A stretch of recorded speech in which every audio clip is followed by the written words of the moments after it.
The First Book of Samuel. Chapter 4. The word of Samuel came to all Israel. Now Israel went out against the Philistines to battle, and encamped beside Ebenezer, and the Philistines encamped in Ephek. The Philistines put themselves in array against Israel. When they joined battle, Israel was defeated by the Philistines, who killed about 4,000 men of the army in the field. When the people had come into the camp, the elders of Israel said, "Why has Yahweh defeated us today before the Philistines? Let's get the ark of Yahweh's covenant out of Shiloh and bring it to us, that it may come among us and save us out of the hand of our enemies."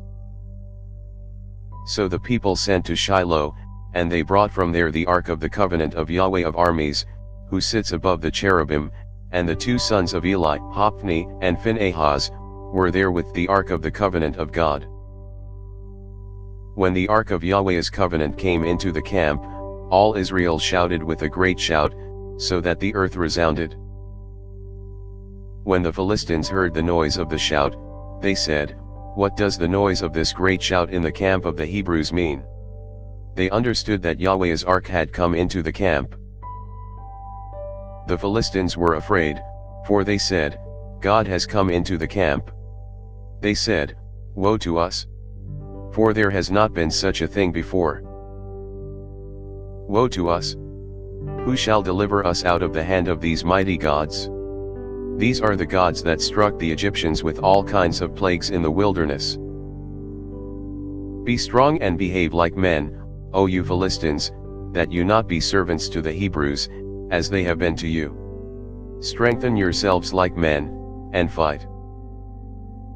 The Philistines fought, and Israel was defeated, and each man fled to his tent.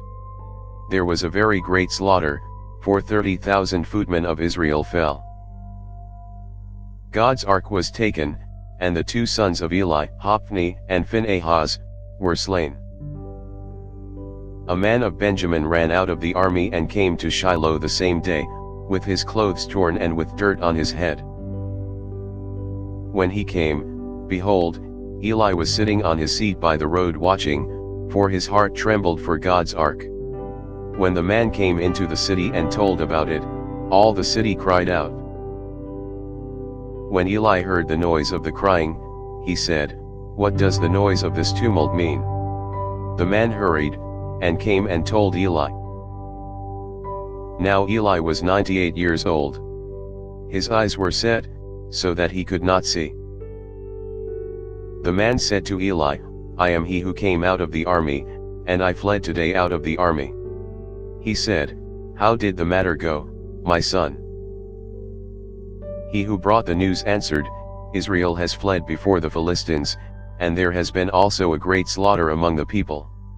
Your two sons also, Hophni and Phinehas, are dead, and God's ark has been captured." When he made mention of God's ark, Eli fell from off his seat backward by the side of the gate, and his neck broke, and he died, for he was an old man and heavy. He had judged Israel 40 years. His daughter-in-law, Phinehas' wife, was with child, near to giving birth. When she heard the news that God's ark was taken and that her father-in-law and her husband were dead, she bowed herself and gave birth, for her pains came on her. About the time of her death the women who stood by her said to her, "Don't be afraid, for you have given birth to a son." But she didn't answer, neither did she regard it.